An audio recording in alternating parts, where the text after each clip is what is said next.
नमस्ते फ्रेंड्स, आज हम डिस्कस करने जा रहे हैं how to choose an optional. And क्योंकि मेरा ऑप्शनल फ़िलॉसफी है तो मैं later part of the presentation में फ़िलॉसफी के बारे में भी बात करूँगी। मैं हूँ Divya Mishra, rank 28 in UPSC civil service examination 2020 and last year मेरी रैंक 312 एंड मैंने IRTS Indian railway traffic service join किया हुआ है। And my hobbies are reading and sports. And I am BTech and also PhD from IIM Lucknow. And philosophy as an optional, why I took it, why it has stayed with me for all these 3 years. And what should be your strategy for choosing your optional and its preparation and fetching one of the best marks in your optional. We are going to discuss all of this in this presentation today. So let's start. अब उससे पहले मैं आपसे एक चीज़ share करना चाहूँगी कि ये तो जो लेक्चर्स हैं, इसके अलावा बहुत ही डिटेल्ड स्ट्रैटेजी भी हम डिस्कस करेंगे which will be free and also live. आप अपने क्वेश्चंस भी पूछ सकते हैं उसमें by using this invite code DM28। इसमें आपको लिंक मिल जाएगा जो कमेंट्स एंड डिस्क्रिप्शन बॉक्स है नीचे, आप उसको जाके क्लिक करेंगे so you can ask your personal questions about your optional और कैसे चूज़ करें, क्या डिफ़िकल्टीज आ रही हैं अगर आप फिलॉसफी ऑप्शनल से हैं, तो अगर आप एब्सोल्यूट बिगनर हैं तो आपको क्या करना चाहिए, ये सारे क्वेश्चंस आप मुझसे पूछ सकते हैं उस लिंक में जो आपको डिस्क्रिप्शन बॉक्स में मिलेगा और आपको ये कोड यूज़ करना होगा। मेरे लेक्चर की तरह ही और भी बहुत सारे लेक्चर्स हैं, वीडियोस हैं, बहुत ही इनरिचिंग एजुकेशनल कंटेंट है जो आपको अनअकैडमी की साइट से मिलेगा। फॉर एग्जाम्पल मृणाल पटेल जी का कंटेंट जो है वो मैं काफ़ी पहले से फॉलो कर रही हूँ 2018 से। इस तरह के और भी बहुत सारे एजुकेटर्स हैं, for example Sudarshan Gurjar ji, doctor Siddharth Arora ji, Prateek Nayak ji, जिनके कंटेंट को आप एक्सेस कर सकते हैं और अपनी प्रिपरेशन को रॉबस्ट और स्ट्रांग बना सकते हैं। तो ये ओवरव्यू है इस डिस्कशन का। सबसे पहले तो हम ये देखेंगे कि how to choose your optional, फिर हम देखेंगे टाइमलाइंस क्या हैं, क्योंकि ऑप्शनल में थोड़ा डेडिकेटेड और हाई क्वालिटी कंटेंट चाहिए। तो आखिर हम इसकी टाइमिंग क्या करें, जीएस से पहले पढ़ें या जीएस के बाद पढ़ें, और जब अगर हमने पढ़ लिया है तो उसके बाद इन टेंडम कैसे दोनों को साथ में बना के रखें। फिर थर्ड है how to cover the optional. Optional का सिलेबस काफ़ी होता है, अलग अलग ऑप्शनल पे डिपेंड करता है। तो कुछ लोग कहते हैं कुछ ऑप्शनल के सिलेबस जो होते हैं वो छोटे हैं, पर मेरे ओपिनियन में ऐसा बहुत ज़्यादा नहीं होता है। उनके क्वेश्चंस की डेप्थ इतनी ज़्यादा होगी कि आपके रेफरेंस बुक्स और जो कंटेंट है वो ऑटोमेटिकली बढ़ जाएगा if you want more marks. तो ये पार्ट इम्पॉर्टेंट हो जाता है। फिर बुक लिस्ट एंड रिसोर्सेज, क्योंकि मैं फ़िलॉसफी ऑप्शनल से हूँ तो मैं फ़िलॉसफी की बुक लिस्ट एंड रिसोर्सेज आपके साथ डिस्कस करूँगी और शेयर करूँगी। फिर है सैम्पल आंसर्स, इसमें मेरी कुछ अपनी लिखी हुई कॉपीज़ हैं मॉक एग्जाम्स में, जिसमें मैं बताऊँगी कि मैंने क्वेश्चन को देख करके कैसे क्या मेरी अप्रोच है, जो मैंने बुक लिस्ट एंड रिसोर्सेज के थ्रू कंटेंट को सोर्स किया उसको मैं कैसे अपने आंसर्स में लेके आ रही हूँ। और फिर हम प्रीवियस ईयर क्वेश्चन पेपर्स को देखेंगे, क्योंकि हम कितना भी पढ़ लें ये चीज़ बहुत ज़रूरी है जानना कि आखिर यूपीएससी उन क्वेश्चंस को कैसे फ्रेम कर रही है, यूपीएससी के क्वेश्चंस का नेचर आजकल क्या चल रहा है, और जो कुछ भी आपने पढ़ा, जो भी स्ट्रैटेजी आपने फॉलो की, उनसे क्या आप प्रीवियस ईयर क्वेश्चन पेपर्स को सॉल्व कर पा रहे हैं। तो हम ये सारी चीज़ें इस सेशन में डिस्कस करेंगे। चलिए आगे देखते हैं। तो पहला point, how to choose your optional. सबसे पहला तो मैं कहूँगी आपका एजुकेशनल बैकग्राउंड। मैं बीटेक हूँ तो मेरा जो सब्जेक्ट था, फिर जो मेरा पोस्ट ग्रेजुएशन का सब्जेक्ट था, दोनों ही मुझे उतने कंफर्टेबल नहीं लगे अपने ऑप्शनल की चॉइस में। तो मैंने फ़िलॉसफी लिया और उसके पीछे रीज़न मेरा एजुकेशनल बैकग्राउंड नहीं था, मेरा इंटरेस्ट था। बट स्टिल मैं ये सजेस्ट करूँगी कि जिन लोगों का एजुकेशनल बैकग्राउंड, मान लीजिए आप मैथ्स से हैं, फिजिक्स से हैं, केमिस्ट्री से हैं, या sociology, political science, international relations, public administration, इसको आपने अपनी एजुकेशन में पढ़ा है, आपको फ़ायदा क्या होगा कि जो नोट्स हैं आप उनको यूज़ कर सकते हैं, जो कॉन्सेप्चुअल क्लैरिटी है वो आपकी बहुत हाई होगी उसमें, तो जो आपका अमाउंट ऑफ एफर्ट है वो ऑटोमेटिकली रिड्यूस हो जाएगा और जो टाइम बचेगा उसको फिर आप यूज़ कर सकते हैं अपनी जीएस की प्रिपरेशन में। तो ये एक बहुत ही क्रूशियल डिटरमाइनर है अपने ऑप्शनल के सिलेक्शन के लिए कि आपका एजुकेशनल बैकग्राउंड क्या है। लेकिन मैं ये नहीं कहूँगी कि एजुकेशनल बैकग्राउंड ही डिटरमाइन करेगा कि आपका ऑप्शनल क्या होगा, जैसे मेरे केस में ही है। मेरे इंटरेस्ट ने गाइड किया मेरे ऑप्शनल की चॉइस को। मेरा इंटरेस्ट था फिलॉसफी में, मैंने जब सिलेबस फर्स्ट टाइम देखा और उसके कुछ क्वेश्चंस देखे तो मुझे जो डिग्री ऑफ कंफर्ट था, एकेडमिक कंफर्ट फील हुआ जो मुझे फिलॉसफी में, वो काफ़ी हाई था और मुझे लगा कि मैं अच्छा इसमें लिख सकती हूँ, इसलिए मैंने फिलॉसफी को एज ए ऑप्शनल अपना चूज़ किया था। तो आप अपने इंटरेस्ट को भी देखिए, इंटरेस्ट में आप ऐसे डिटरमाइन कर सकते हैं कि है कि नहीं। आप उसका सबसे पहले मैं सजेस्ट करूंगी आप हमेशा उसका सिलेबस देखिए, और फिर सिलेबस के बाद आप जो उसके प्रीवियस ईयर क्वेश्चन पेपर्स हो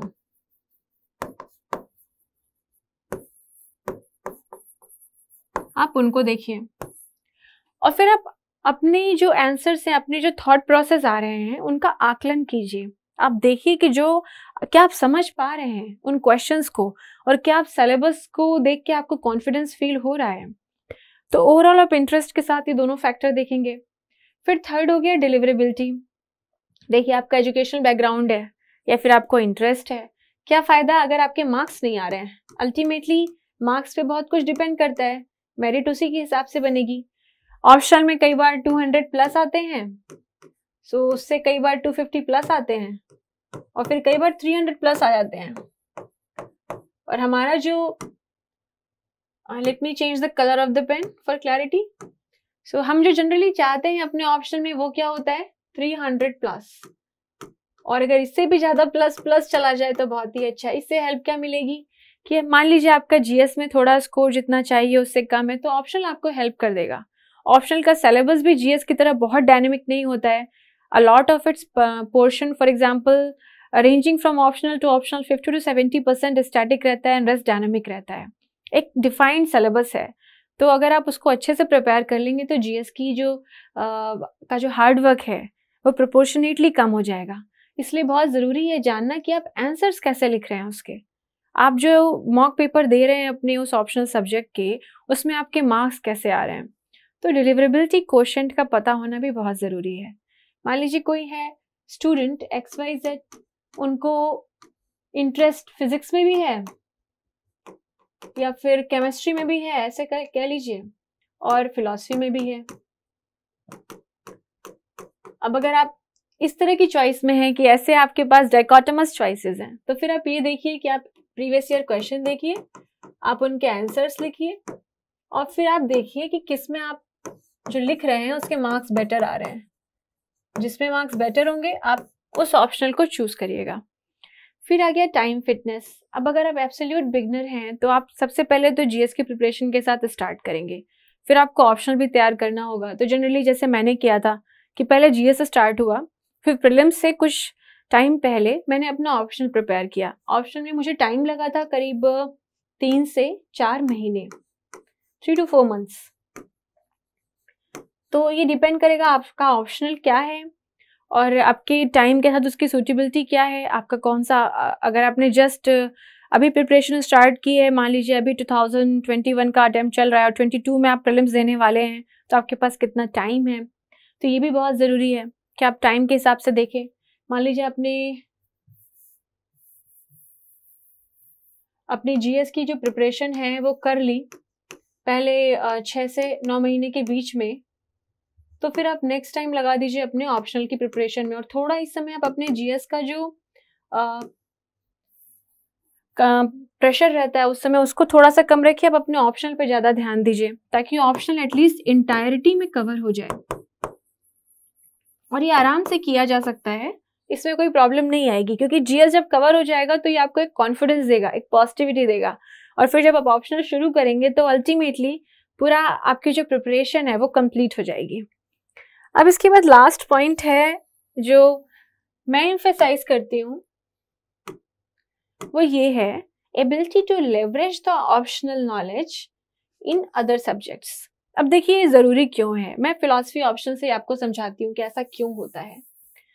फिलॉसफी ऑप्शनल है, अब ये ऑप्शनल मैंने जो अपने एक्सपीरियंस में देखा, ये हेल्प करता है मुझे एसे में, ये हेल्प करता है मुझे अपनी जीएस 1, 2, 3 की आंसर राइटिंग में, ये मुझे हेल्प करता है अपने एथिक्स में। कई बार महात्मा गांधी जी के जो थॉट्स हैं वो पूछ ले जाते हैं, कई बार ऐसे में फिलोसफिकल टॉपिक्स आ जाते हैं जो थोड़ा एब्स्ट्रैक्ट होते हैं, तो फिलोसफी एज ए ऑप्शनल उसमें हेल्प करता है। अलग अलग फिलोसफर्स ने अलग अलग बातें कही। फॉर एग्जाम्पल हम एथिक्स में पढ़ते हैं कि यूटिलिटेरियन अप्रोच है, ये डियोंटोलॉजिकल अप्रोच है, इन सब का जो रूट है वो फिलोसफी से आता है। तो मैं काफ़ी अपना फिलोसफी का जो नॉलेज है उसको अपने जीएस में, अदर सब्जेक्ट्स में यूज़ करती हूँ। तो ऐसे ही अगर आपका ऑप्शनल मान लीजिए पब्लिक एडमिनिस्ट्रेशन है, सोशियोलॉजी है, या फिर अगर आप मैथ्स और साइंस से भी हैं, तब भी आप ये देखिए कि आप कितना यूज़ कर पा रहे हैं। अल्टीमेटली क्योंकि सिलेबस वास्ट है, बहुत सारे पार्ट्स हैं जो आपको उस समय लगेगा कि डिसकनेक्टेड हैं, लेकिन आप एक पॉइंट के बाद रियलाइज करेंगे प्रिपरेशन में कि हर चीज़ एक दूसरे से इंटरकनेक्टेड है, और जितना अच्छा आप ये जो इंटरलिंकेज है वो बैठाएंगे, उतना प्रिपरेशन बहुत ही इंजॉयबल हो जाती है, कंटेंट इनरिचमेंट होने लगता है, आपके आंसर्स की क्वालिटी बढ़ जाती है, आपके नरेशन की क्वालिटी बढ़ जाती है। तो ये इंटरलिंकिंग और leveraging your optional knowledge into other subjects is also very important. अब हमने ये तो देख लिया कि हमारी चॉइस जो हम ऑप्शनल की करते हैं उसके लिए 5 डिटर्मिनेंट्स हैं और इनका क्या रिलेटिव इंपॉर्टेंस है। अब देखिए अगला चलता है, हाँ, टाइमलाइंस। सेकंड ये है टाइमलाइंस। मैंने इसलिए इसको यहाँ पे इंक्लूड किया है क्योंकि पता होना बहुत ज़रूरी है कि ऑप्शनल की शुरुआत कब करें, ख़त्म कब करें, रिविजन्स का नेचर क्या होना चाहिए, कब तक कंप्लीट हो जाना चाहिए, और आखिर हम कंप्लीट कहते किसको हैं। तो सबसे पहले तो आप जो भी ऑप्शनल कर रहे हैं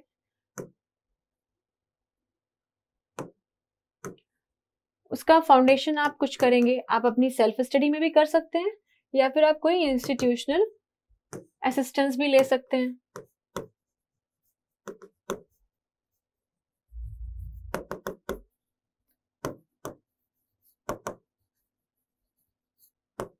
लेकिन मैं ये कहूंगी कि आप जब अपना फाउंडेशन स्टार्ट करते हैं उस समय आप कॉन्सेप्ट पे ध्यान दीजिए।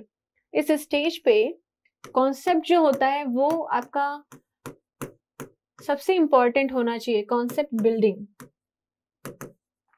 मैं ऐसा इसलिए कह रही हूँ क्योंकि अगर आपने इस स्टेज पे स्टैंडर्ड बुक्स को पढ़ना शुरू कर दिया, फॉर एग्जाम्पल मैं अभी फिलॉसफी में बुक्स की बात करूंगी जैसे कि सी डी शर्मा हो गई और वाई मसीह हो गई, ये सब स्टैंडर्ड बुक्स हैं फिलॉसफी की। तो हो क्या जाता है कि ये तो बनाई नहीं गई है इसलिए कि इसको यूपीएससी के एस्पिरेंट्स पढ़ेंगे, ये तो ग्रेजुएशंस के लिए या फिर जनरल बुक्स हैं। तो इसमें बहुत सारा कंटेंट ऐसा है जो शायद यूपीएससी के सिलेबस में नहीं आता है, या फिर बहुत ज़्यादा जिन जगहों पे डिटेल नहीं चाहिए वहाँ डिटेल है, या फिर जहाँ डिटेल चाहिए वहाँ पे उसमें कंटेंट नहीं है, कंटेंट डेफिसिट है।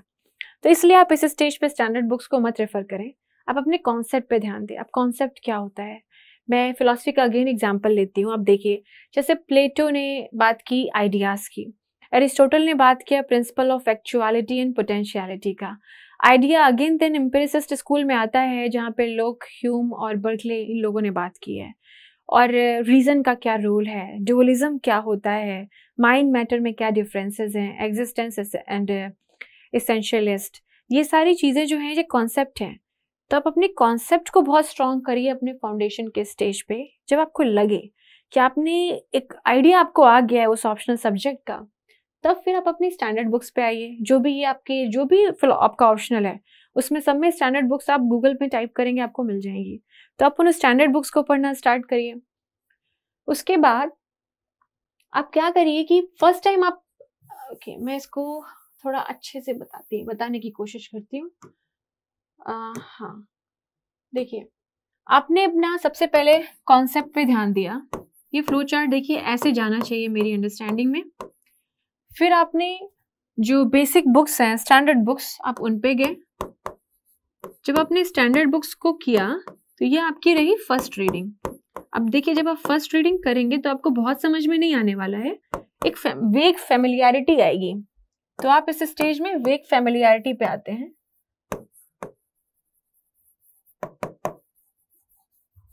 जब ये डेवलप हो जाती है आप सेकेंड रीडिंग कुछ समय के बाद करनी शुरू करिए।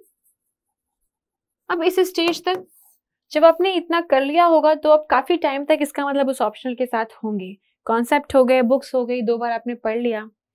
अब इसके बाद आप इसमें यूपीएससी के प्रीवियस ईयर क्वेश्चन पेपर देखिए और आप अपनी आंसर राइटिंग स्टार्ट करिए। आंसर राइटिंग मॉक एग्जाम के फ्रेम में नहीं, जस्ट जनरली देखने के लिए कि आपकी डिलीवरेबिलिटी क्या आ रही है, जो मैंने बिगनिंग में पॉइंट बोला था। जब आप अपनी आंसर राइटिंग स्टार्ट करेंगे तो आपको पता चल जाएगा कि मुझे क्या कंटेंट चाहिए, मुझे क्या नहीं चाहिए, बुक में कौन सा पोर्शन है जो मेरा वीक है, जिसको मुझे कई बार पढ़ने की ज़रूरत है। तो जो आपके प्रिपरेशन में डेफिशिएंसीज होंगी, आप उनको, वो जो बॉटलनेक्स हैं, उनको आप आइडेंटिफाई कर लेंगे। जब आप उनको आइडेंटिफाई कर लेंगे, आपने ये कर लिया, ये कर लिया, ये कर लिया, ये भी कर लिया, तब फिर आप इजी टू डिफिकल्ट को सेग्रीगेट करिए। आप ये देखिए कि मान लीजिए अगर इंडियन फिलॉसफी है, तो जैसे मुझे जैसा लगा था वो ये था कि इंडियन फिलॉसफी में कुछ जैसे कि वेदांता में जो लेटर स्कूल्स हैं वो जनरली मिलते नहीं है, कहीं और अलग अलग सोर्सेस से रेफर करना पड़ता था। तो ये मान लीजिए कि अगर ये डिफिकल्ट है, सबके लिए जरूरी नहीं कि ये डिफिकल्ट होगा, लेकिन मान लीजिए कि ये डिफिकल्ट है, तो आप इसको करने से पहले आप इजी पोर्शन कवर करिए, आप इजी करिए, फिर आप इजी से डिफिकल्ट की तरफ जाइए। फायदा इसका क्या है? इसका फायदा साइकोलॉजिकल है और कॉन्क्रीट भी है। साइकोलॉजिकल ऐसे है कि आपने कुछ पोर्शन कवर किया, उसने आपको कॉन्फिडेंस दे दिया कि ओके मेरा 30%, 40%, मे बी 25% सिलेबस कवर हो गया। अब आप gradually moderate and then difficult की तरफ जाइए, तो आपको एक प्रोग्रेसिवनेस दिखाई देगी अपनी प्रिपरेशन में। वो आपको पॉजिटिव बना के रखेगी, आपको क्यूरियस बना के रखेगी, और धीरे धीरे करते करते आपका सिलेबस पूरा कंप्लीट हो जाएगा। फिर लास्ट है फाइनल रिविजन। अब फाइनल रिविजन जो है वो डिपेंड करता है कि आप किसको कह रहे हैं। अल्टीमेटली जो स्टेज है वो क्या है कि मान लीजिए आज हमने पढ़ा, आज हमने रिवाइज किया, और अगर कल हमारा पेपर 1 और पेपर 2 ऑप्शनल का है, तो हम इस पोजीशन में होने चाहिए कि हम उनको आंसर कर सकें। तो ये होता है फाइनल रिविजन, कि आप एक दिन में सब कुछ रिवाइज कर सकें। लेकिन ऑब्वियसली वो स्टेज लाने में टाइम लगेगा। तो आप क्या करिए कि एक बार जब आपका ये प्रिपेयर हो गया, आपने आंसर राइटिंग वगैरह आपने धीरे धीरे स्टार्ट कर दी, आप अपने नोट्स को और क्रिस्प बनाइए। क्योंकि ऑप्शनल के लिए टाइम वैसे तो आजकल 4-5 दिन मिल जाते हैं, लेकिन कुछ कह नहीं सकते कि कैसे क्या रहेगा। तो इसलिए आप ऐसे नोट्स बनाइए जिनको आप बस बहुत स्विफ्टली रिवाइज कर सकें, जिसमें केवल कीवर्ड्स हो, या जो आपको डिफिकल्ट लगता था वो हो, या फिर कुछ क्वेश्चंस हो। बस आप इतना सा रखिए। वो हार्डली 5 पेजर 6 पेजर में भी 10, इससे ज़्यादा नहीं होना चाहिए। तो अल्टीमेटली जो है वो चीज़ें इस पॉइंट तक रिड्यूस हो जानी चाहिए। अब थर्ड है हमारा how to cover an optional. When to start में हमने बात की थी कि अगर आपने जीएस की प्रिपरेशन ये यहाँ तक की है, तो इसके बाद आप शुरू करिए अपनी ऑप्शनल की प्रिपरेशन, ठीक है। और फिर यहाँ पे आपका प्रीलिम्स है और फिर मेंस है, ऐसे शुरू हो जाता है ये।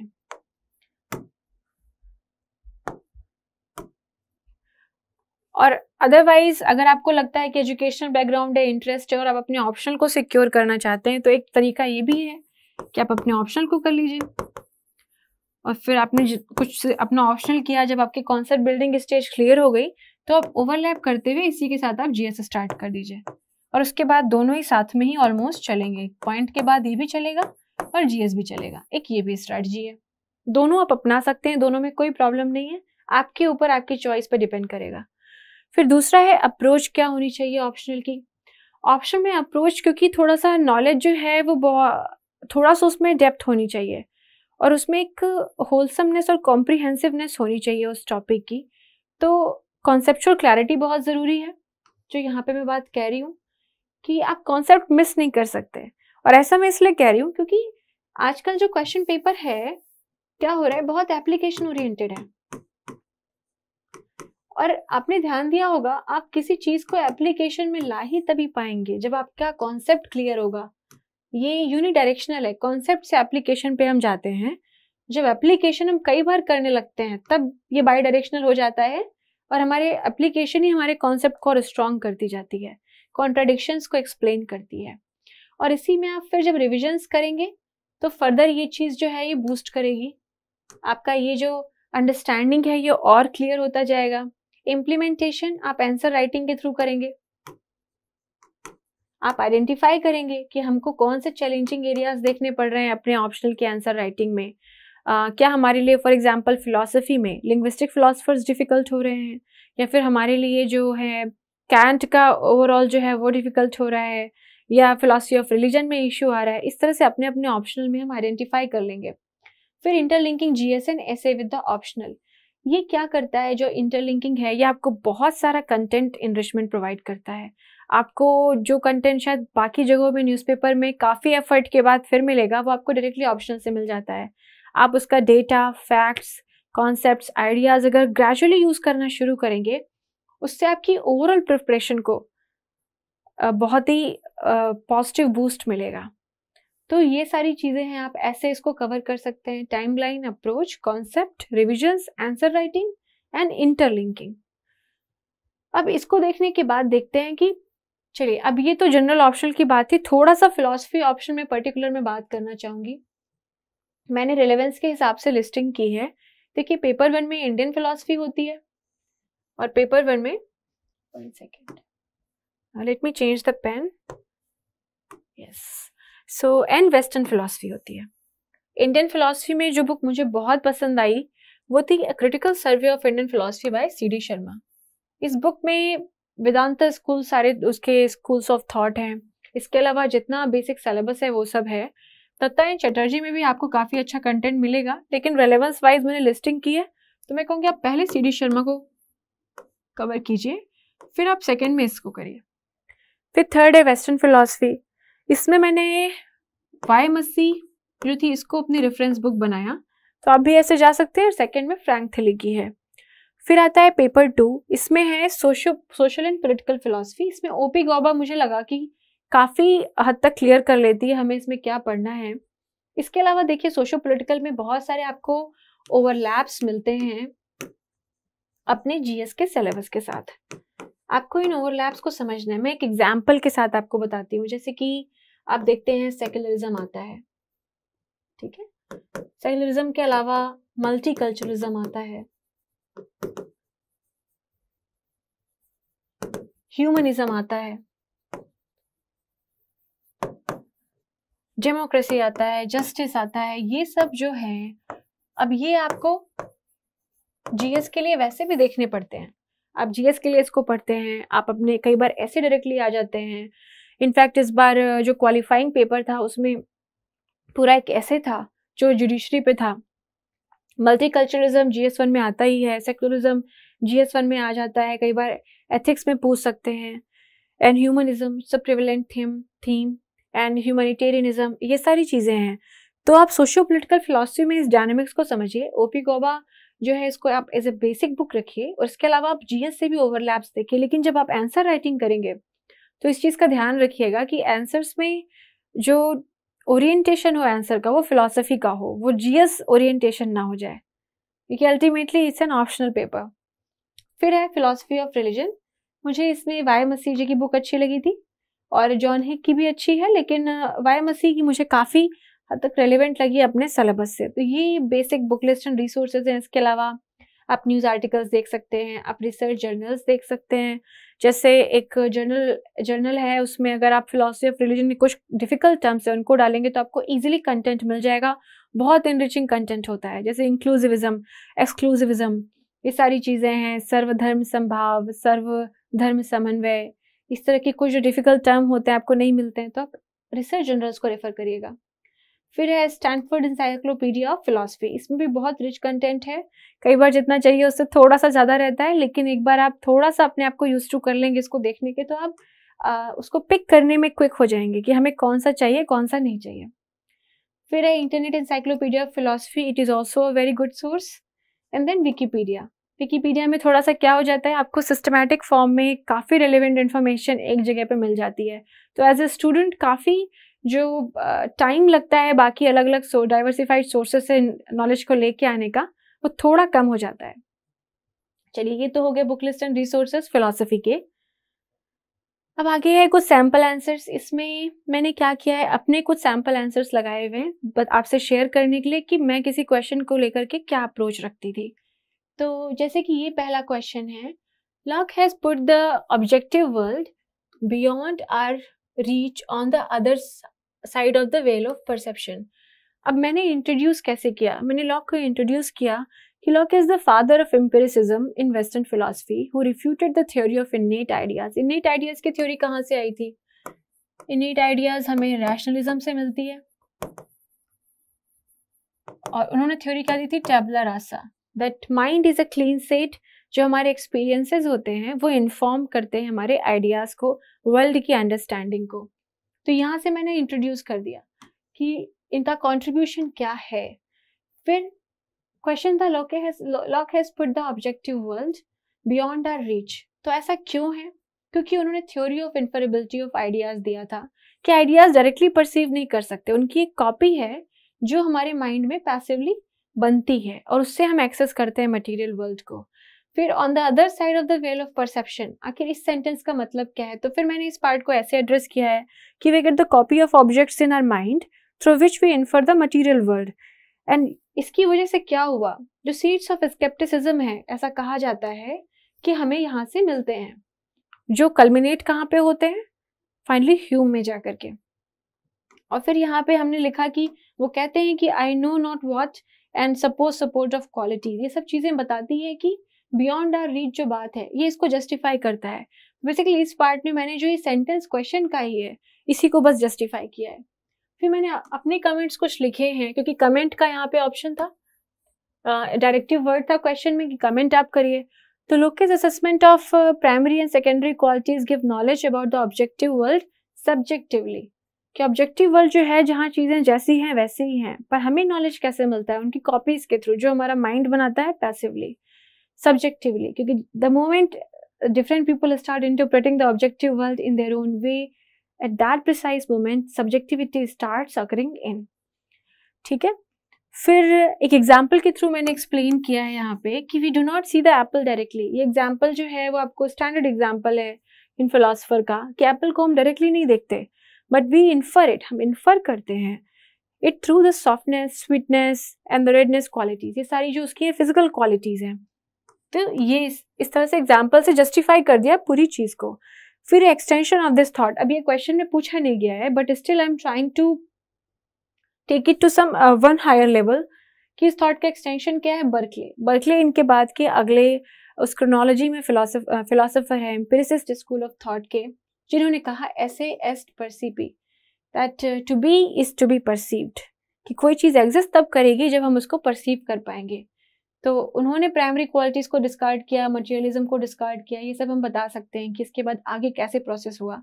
And then conclusion that in this philosophers empiricism begins and which reaches its zenith in Hume's skepticism, later reconciled by Kant's transcendental idealism। तो हम जानते हैं कि शुरू हुआ था लॉक से, देन गया बर्कली पे, फिर क्रोनोलॉजी में आते हैं ह्यूम, और फिर उसके बाद है कैंट, जहाँ पे आपको कंप्लीट सिंथेसिस मिल जाता है टू लार्ज एक्सटेंट एम्पिरिसिस्ट का और साथ में रैशनलिस्ट का। तो ये 10 मार्कर क्वेश्चन है। अब आपको इसमें इससे कम या ज़्यादा कर सकते हैं, पर एसेंस यही रहेगा कि ये ऐसे इंट्रोड्यूस करेंगे, उसको ब्रेक करेंगे, कुछ अपने कमेंट्स लिखेंगे जो डायरेक्टिव वर्ड में हैं, कुछ और वे फॉरवर्ड टाइप से आप दे सकते हैं, फिर कंक्लूड कर देंगे। तो आप चाहें तो यहाँ पे स्टॉप कर सकते हैं, पर अगर आपके पास समय है और आपके पास कंटेंट है तो आप थोड़ा और एक्सप्लेन कर दीजिए।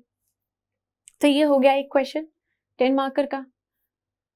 सॉरी, अब देखते हैं नेक्स्ट क्वेश्चन। हाँ, ये क्वेश्चन है, Aristotle's ontology does not correspond to Plato's ontology.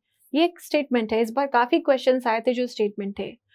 In light of the above discuss करना है how Aristotle holds that we can ground our belief in the sensible world with some assurance as opposed to the Platonic philosophy।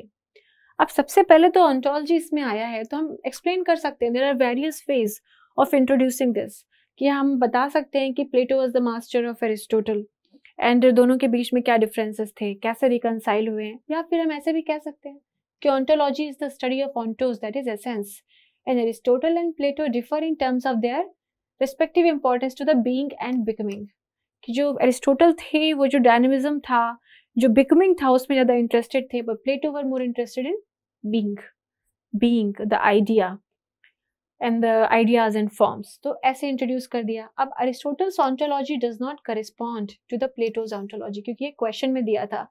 तो मैंने पहले बताया कि प्लेटो की ontology क्या थी, डाइकोटोमी ऑफ एग्जिस्टेंस थी, कि देयर इज सेंसरी वर्ल्ड और इसके ऊपर एक है जो world of ideas and forms है, जो हमें कैसे एक्सेसिबल होता है through rational insight, pure reason.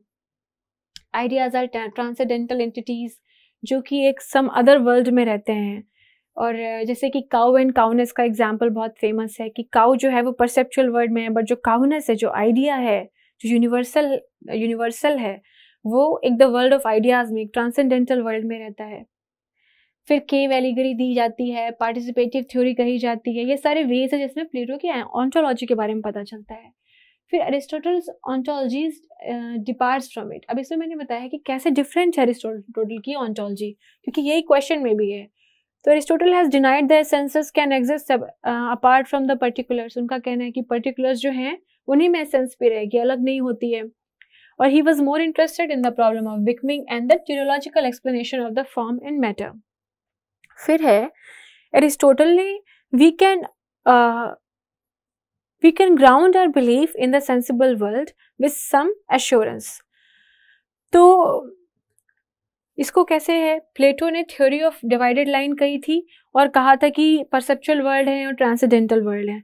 But Aristotle ने क्या बताया कि nature of substance of Plato and the third man's fallacy argument. तो ये थोड़ा सा स्पेसिफिक फिलॉसफी ऑप्शनल में आता है कि क्या क्या आर्ग्यूमेंट एरिस्टोटल ने दिए, ये दोनों आर्ग्यूमेंट हैं।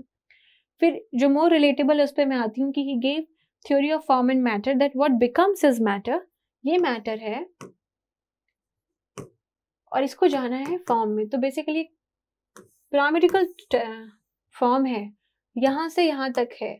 यहाँ पे जो मिलता है वो है प्योर फॉर्म, जिसको एक्टस प्लस भी कहते हैं, जिसको हम कह सकते हैं गॉड और डिवाइन एंटिटी। तो ये एक एरिस्टोटल की अंडरस्टैंडिंग थी कि there is a theological connection.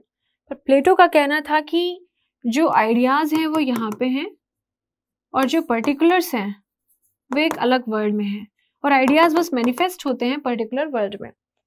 तो ये सारा हमने डिफरेंस बता दिया। उसके बाद फिर यहाँ पे थोड़ा सा और एरिस्टोटल का एक्सप्लेन कर दिया कि वुड है, कैसे इसका ये मटेरियल कॉज है, और फिर उसके बाद फॉर्मल कॉज, फाइनल कॉज है, फॉर्मल कॉज है। एरिस्टोटल गिव अनफोल्डमेंट थ्योरी, इसको अनफोल्डमेंट थ्योरी भी कहते हैं कि कैसे एक जो मैटर है वो खुद को रियलाइज करता है, एक्चुअलाइज करता है अपना पोटेंशियल फॉर्म बन के। और फिर क्योंकि देखिए 15-20 नंबर का क्वेश्चन है, बड़ा क्वेश्चन है, तो आप थोड़ा क्रिटिसिज्म भी बता दीजिए कि आखिर इशू क्या है। तो further the Aristotelian inconsistencies of dualities were reconciled by objective idealism of Hegel. Hegel ने क्या बोला था कि idea is everything, everything is idea. तो आइडिया ही मैनिफेस्ट करता है मैटर में, आइडिया ही फॉर्म है। तो हीगल के अपने अलग क्रिटिसिज्म्स हैं, लेकिन एरिस्टोटल को कंसिस्टेंट बनाया था हीगल ने, तो हम ये कह सकते हैं। फिर फाइनली प्लेटो के बारे में हमने कनेक्ट करते हुए, क्योंकि क्वेश्चन प्लेटो एरिस्टोटल से स्टार्ट हुआ था, हमने क्या लिखा कि however Plato has acted as a legislator of Western philosophy and the whole Western philosophy is footnotes to the Plato and Aristotle। क्योंकि अल्टीमेटली जो क्वेश्चंस रेज किए थे प्लेटो ने और कुछ एड्रेस करने की कोशिश की एरिस्टोटल ने, अब पूरी वेस्टर्न फिलॉसफी को देखिए, थोड़ा ओवर सिंप्लीफिकेशन है, पर कंक्लूजन में हम इस तरह से एक लाइन लिख सकते हैं जो बताएगी कि कैसे ये चीज पूरी शुरू हुई और कैसे पूरी वेस्टर्न फिलॉसफी ब्रांच आउट हुई। तो ये तो हो गया एक सैंपल आंसर, 2 सैंपल आंसर्स। अब देखते हैं प्रीवियस ईयर क्वेश्चन पेपर्स। तो यहाँ पे है 10 मार्कर वाले क्वेश्चंस, ठीक है। So how does Aristotle argue for the priority of form over matter and actuality over potentiality critically discuss? अब ये क्योंकि 10 मार्कर है तो आपके पास बहुत टाइम भी नहीं है, कम टाइम में आपको लिखना है, तो आप पहले priority of form over matter को मैं इसमें सिर्फ आपको अप्रोच बता रही हूँ, आप इसको एड्रेस करेंगे, फिर आप एक्चुअलिटी ओवर पोटेंशियलिटी को अप्रोच करेंगे। उसके बाद फिर आप क्रिटिसिज्म देंगे कि बाकी फिलोसफर्स ने इस चीज़ को कैसे क्रिटिसाइज किया, और जब आप कंक्लूड करेंगे तो आप बता देंगे कि एरिस्टोटल ने ऐसा शुरू ही क्यों किया, क्योंकि प्लेटो की जो टीचिंग्स थी उसमें कुछ उनको कॉन्ट्रडिक्शंस मिले थे, और फिर आप उसको कनेक्ट कर देंगे मे बी हीगल से या फिर कोई और दूसरे फिलोसफर से जिसको आपको लॉजिकली लगे कि ये थोड़ा सा इंटरलिंक्ड है। फिर second, how does Leibniz conception of monads bear upon his views on the determinism and freedom, discuss with your own comments. तो ये बात आती कहाँ से है, क्योंकि इनसे पहले स्पिनोजा आते हैं जिनके केस में एक इशू आ जाता है डिवाइन डिटर्मिनिज्म का। डिवाइन डिटर्मिनिज्म पर स्पिनोजा का जो विजन था वो था यूनिटी का, और इनका जो विजन है वो क्या था, प्लूरलिटी का। तो उन्होंने जो स्टार्ट किया था उसका जस्ट अपोजिट स्टार्ट किया था लेबनिज ने। इन्होंने कहा monad which are many, infinite, self determined, self caused, और हर जो मोनाड है वो क्वालिटेटिवली सिमिलर है, अलाइक है, बट क्वांटिटेटिवली डिफरेंट है। तो जो मोनाड मिलेगा आपको गॉड का, मोनाज मोनाडम जिसको कहते हैं, वो सबसे हाईएस्ट होगा, और यहाँ पे may be plant kingdom, animal kingdom, homo sapiens, इस तरह से आएगा। तो अब ये कैसे डिफरेंट है स्पिनोजा के पॉइंट ऑफ व्यू से, वो आपको इसमें आंसर करना है। अब देखिए नेक्स्ट देखते हैं, ये क्वेश्चन 20 मार्कर है, इसमें आते हैं। I never can catch myself at any time without perception and never can observe anything but the perception. How does this statement by Hume problematizes the philosophical notion of personal identity? अब देखिए Hume ने ये बात बोली थी कि उन्होंने self को मानने से मना कर दिया था, और यहाँ पे culmination of empiricist school of thought देखने को मिलता है कि जो सेल्फ है, जब भी उनका कहना है कि मैं जब भी समझने की कोशिश करता हूँ सेल्फ को, तो मुझे केवल थॉट्स मिलते हैं जो कि बहुत ही हाई स्पीड में आते और जाते रहते हैं हमारे माइंड में। ऐसी कोई सेल्फ नहीं है जो कि इटर्नल हो, इमोर्टल हो और परमानेंट हो। Everything is changing, something like जैसे बुद्धा जी ने बोला था वैसे ही। तो So how does this statement by Hume problematizes the philosophical notion of personal identity? अब पर्सनल आइडेंटिटी जो होती है उसमें कोई चीज़ तो परमानेंट होनी चाहिए, पर अगर हर चीज़ परसेप्शन है और जो चेंज हो रही है, आ रही है, जा रही है, तो आपको कोई परमानेंट एंटिटी नहीं मिलेगी। तो यही प्रॉब्लम है जो इसमें आ जाती है। And how does Kant deal with this problem in his critique of pure reason? तो जब क्रिटिक ऑफ प्योर रीजन आप पढ़ते हैं कैंट का, तो उन्होंने क्या बताया है कि नॉलेज बिगिन कैसे होता है परसेप्ट से, और फिर धीरे धीरे ग्रो करता है, फाइनली रीजन पे जाके उसका एंड है। और जो ये सारी बातें होती हैं सोल की, वर्ल्ड की, या यूनिवर्स आप कह लीजिए, और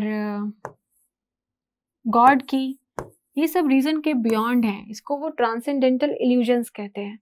तो आप ऐसे इसको डिस्कस कर सकते हैं। आप इसमें पहले बताएंगे कि क्या परसेप्शन पे क्या मानना है, फिर आप बताएंगे पर्सनल आइडेंटिटी में इशू क्या आ रहा है, कैंट ने कैसे किया, ये सारे तरीके हैं। अब यहाँ पे हम देखते हैं, ये 15 मार्कर पे आते हैं कि how does Buddhism explain self in terms of panchaskandha. ये बहुत ही direct from the syllabus question है। पंचस्कंधा क्या है, फॉर्म एंड मैटर, नाम रूप जो हैं वो सब आप बता दीजिए। What is the liberation for Buddhism if there is no soul? अब सोल तो है नहीं बुद्धिज्म में, तो लिबरेशन कैसे होता है? तो उसमें जो लिबरेशन के 2 स्टेजेस आते हैं, आप उनको एक्सप्लेन कर दीजिए। और जो अनंतवाद है, अनंतवाद मतलब देयर इज नो सोल, आप उससे एक्सप्लेन करिए कि पंचस्कंधा को आप इससे लिंक करिए और अनंतवाद से इसको लिंक करिए, और फिर आप एक्सप्लेन करिए लिबरेशन कैसे होता है। I will not explain it much because it is directly from the syllabus, और आप बहुत बिगनिंग में ही इसको पढ़ लेते हैं। फिर explain the differences of conception of reality between Charvaka and Jainism. Jainism क्या है? रियलिस्टिक है, रिलेटिविस्टिक है, and pluralistic school of thought है। उसमें जीवा के बारे में बात की गई है। बट जो चारवाका है वो मटेरियलिस्टिक है, लोकायत है, और वो किसी भी ट्रांसेंडेंटल रियलिटी को नहीं मानते हैं, ना हेल, ना हेवन, ना गॉड, ना सोल, नथिंग। तो आप रियलिटी को कैसे दोनों डिफरेंट तरीके से लेते हैं, ये मटेरियलिस्टिक है और ये रियलिस्टिक है। ये दोनों चीज़ें मानते हैं कि माइंड भी है और मैटर भी है। तो आप ये सब डिफरेंसेस बताएंगे। तो और ये 20 नंबर का क्वेश्चन है, तो इसको भी देख लेते हैं कि what does Aurobindo mean by life divine as a possibility and inevitability. तो अरबिंदो को आप एक्सप्लेन शुरू कैसे करेंगे कि फ्रीडम फाइटर थे, और ये बाद में इन्होंने बुक भी लिखी जिसका नाम है लाइफ डिवाइन। इनका पूरा जो कॉन्सेप्शन है रियलिटी का वो वेदांतिक स्कूल ऑफ थॉट में आता है। और क्या मानना है अरबिंदो जी का? उनका कहना है कि जो ह्यूमन बीइंग का जो एलिवेशन है to superman, man to superman, and it is gender neutral, वो ऐसे है कि जो इवोल्यूशन है वो ना सिर्फ एक थियोलॉजिकल प्रोसेस है, बल्कि it is the response to the man's inner spirit and second logic of earth process. तो दोनों चीज़ें मिला करके एलिवेशन तो होना ही होना है, फर्दर इवोल्यूशन तो होना ही होना है। और जब ऐसा होगा तो there will be call from below and response from above, and based on that पूरी जो अर्थ है वो डिवाइनाइज हो जाएगी। अब जब भी आप अरविंदो को डिस्कस करते हैं तो आप इंक्लूसिव डेवलपमेंट, अंत्योदय, ये सारी बातें भी हल्की सी मेंशन कर सकते हैं जो जीएस की हैं, कि आखिर ये सब विजन फ्रक्टिफाई कैसे होगा, सबका साथ सबका विकास, ये सारी चीज़ें आप ला सकते हैं। तो इस तरह से आपका जो आंसर है अरविंदो का वो सिर्फ फिलोसफिकल नहीं होगा बट थोड़ा कंटेम्प्रेरी भी हो जाएगा, और एग्जामिनर को पता चलेगा कि आप कैसे लिंक कर रहे हैं अपने जीएस को अपने फिलोसफी के साथ। सो ये था डिस्कशन ऑप्शनल का and the latter part of the presentation about the philosophy optional. I hope इससे आपको मदद मिलेगी अपने ऑप्शनल को चूज करने की, उसको प्रिपेयर करने की, उसके टाइमिंग को समझने की, एंड फिलोसफी के केस में जो भी उसका material, resources, approach two questions, previous year questions, and all the best to you with this, and thank you.